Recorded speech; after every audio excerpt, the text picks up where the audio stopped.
asalaamaaleykum wa rahmatullah tey moo war a nekk suñu première leçon ci anglais jagleel ko daara ji muy daara Cheikh Omar Aliou Njigaan al Mbuuri. balaa ñuy ñëw ci leçon bi dañuy andi tuuti ay éclaircissement maanaam ay leeral ci anglais ak am solo gi nga xamante ni am na ko solo ak yaatu gi nga xamante ni yaatu na ko. waa anglais nag langue la boo xamante ni ñu bari dañoo jàpp ne jafe na te fekk niñ jàppee ne jafe na jafewu ko, dañ koo ragal rek waaye jafewu ko. man toujours damay wax ne anglais moo gën a yomb français. li tax ma wax loolu, boo gisee lu baree bari français bi li muy taawil anglais bi bu ñëwee daf koy tënk ci benn lu gàtt, c'est-à-dire mooy su fekkente ni français bi lii daf koy wax ci 2 minutes, anglais bi mun na ko wax ci 1 minute. anglais nekkul lu jafe, prononciation bi rek moo ci xaw a jafe te nekkul lool. beneen bi, anglais dafa nekk langue boo xamante ni dafa yaatu lool ci àdduna bi, ndax ins bi ñu toll mooy deuxième langue boo xamante ni moo ëpp doole. li tax mooy daanaka bépp réew boo dem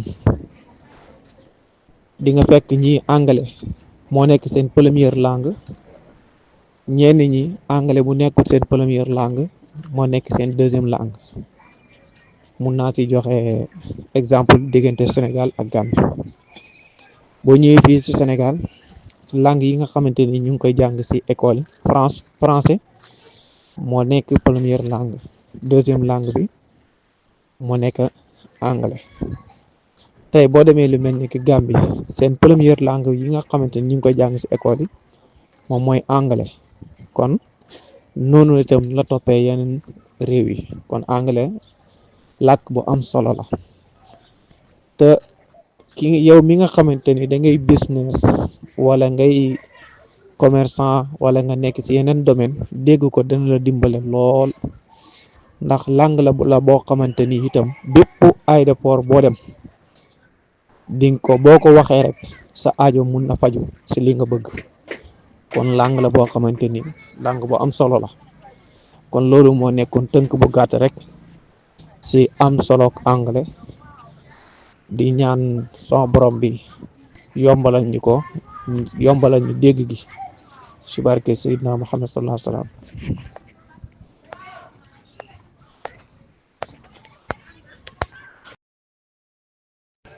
ginnaaw bi ñu paree ci loolu, dañuy ñëw ci leçon bi direct. leçon bi nag tey li ñuy jël mooy alphabet. alphabet mooy araf yi nga xamante ni moom moo composé langue bi. langue bépp rek bu waaye di jàng am na ay alphabet, comme ni ngeen ko gisee nii ci table bi. yi ñooy alphabet yi nga xamante ni ñoo composé langue anglais.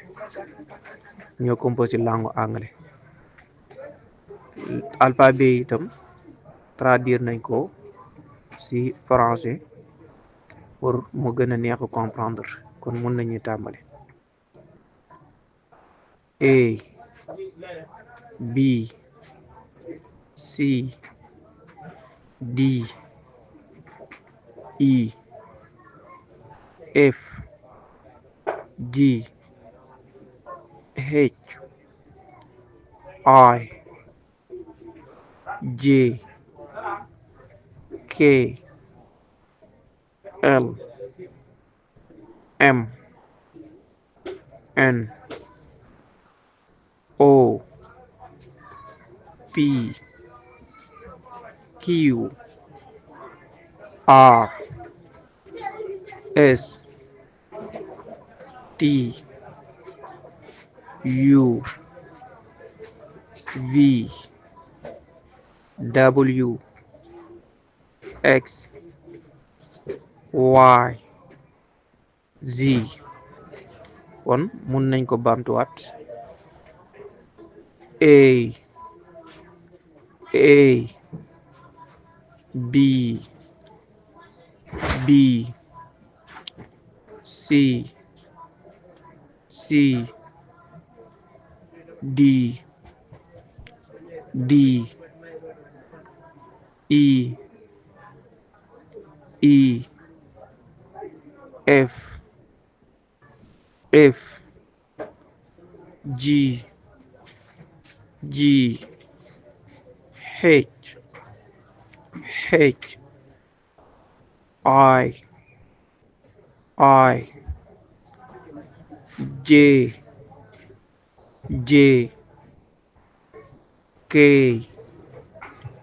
K L M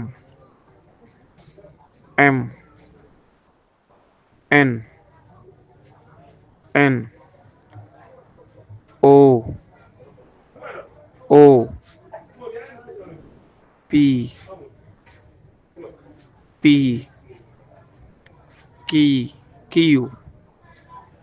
Q R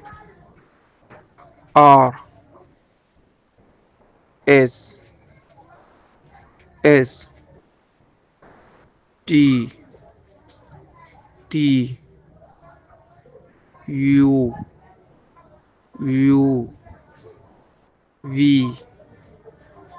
V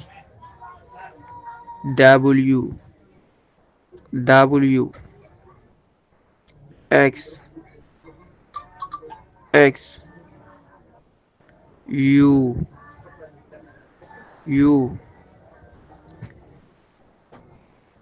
U V W X Y